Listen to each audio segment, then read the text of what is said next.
Hey, Facebook Live peeps, this is Seth Greene, Market Domination LLC.com, and my daughter Ella. Say hi, Ella. And yes, I am dressed in this ridiculous costume. Here, let's go to the mirror. I don't know if that shows you anything.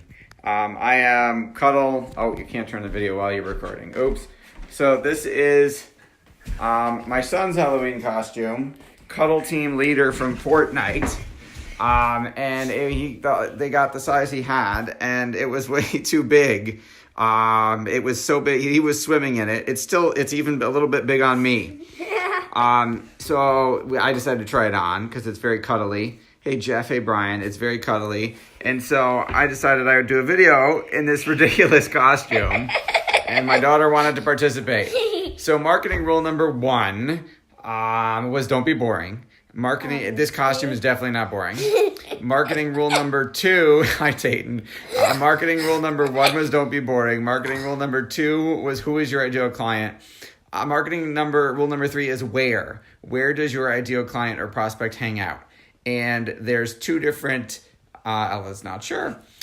So there are 2 different, we're going to break this into 2 parts. And we're going to do part 1 today, which is the power of place. Power of Nolan says, let's see some orange justice.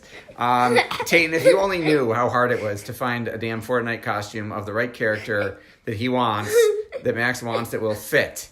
So there, we'll talk about that. The power of place. Max wanted originally to be Gingerbread Man.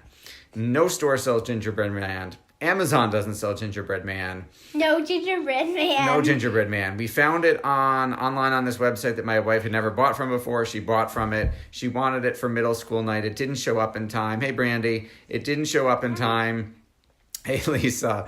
It didn't show up in time. We wanted, so he had to go as a soccer player. His soccer uniform to middle school night.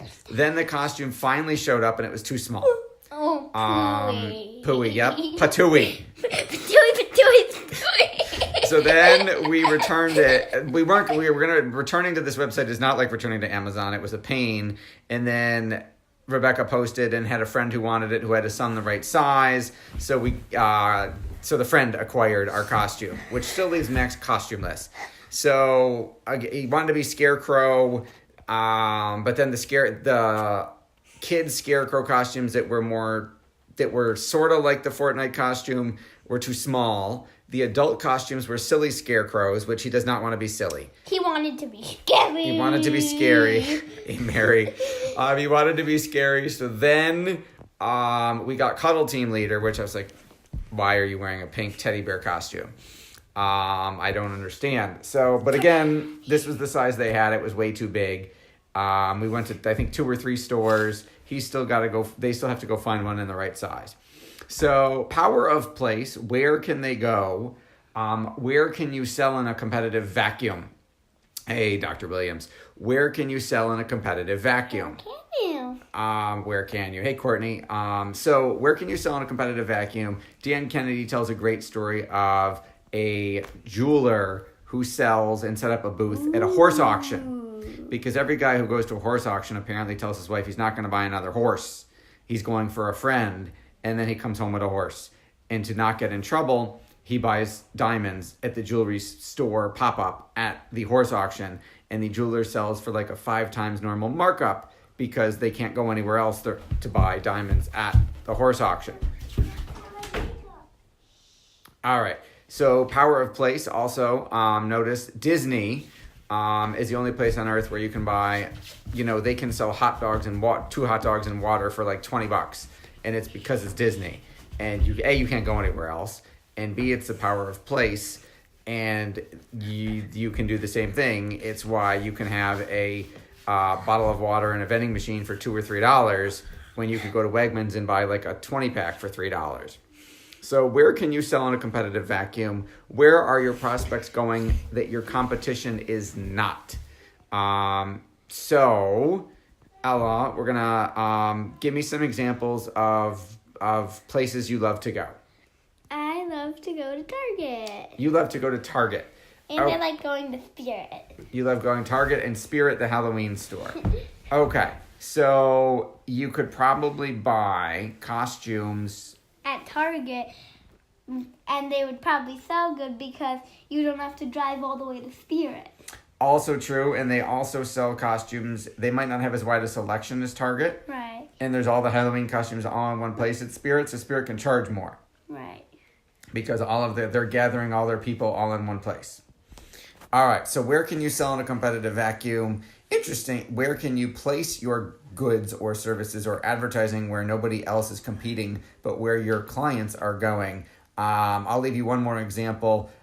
We have a couple real estate gurus as clients, and historically they have been showing up where all the other real estate gurus advertise. They're at, Dean Graziosi advertises in front of Ron LeGrand fans, who advertise in front of Rich Dad fans. So they're all competing against each other. And I said, let's go to people who want to quit their job. Let's go to corporate execs or corporate bureaucracy people. Or let's go in front of stay-at-home moms. Let's go in front of people that the other real estate gurus aren't targeting. Hey, John Carter. So where can you show up where your clients and prospects are, but your competition isn't? That is the marketing lesson for today. Thank you very much for joining us. Thank you. And Fortnite the guys who have done Fortnite are like now billionaires, which and my son has easily spent a couple $100 of his own money buying stuff in the game. So my other idea, if you really want to get rich, is invent an addictive video game where people will spend real money on virtual pixels. Absolutely brilliant. That's the way to get rich. And Daddy, you know how Tate asked for some orange justice? How about I do it? Do you know what orange justice is? Yeah. Okay, hang on. Let me turn. I can't turn. Hang on. Okay, she's going to do orange justice. No, stop. Stop now. So orange justice, I think, is a victory dance. It's the dance. It's a dance. Done? Oh, we're getting kicked off by the mama marketer. All right, see you next time. Bye.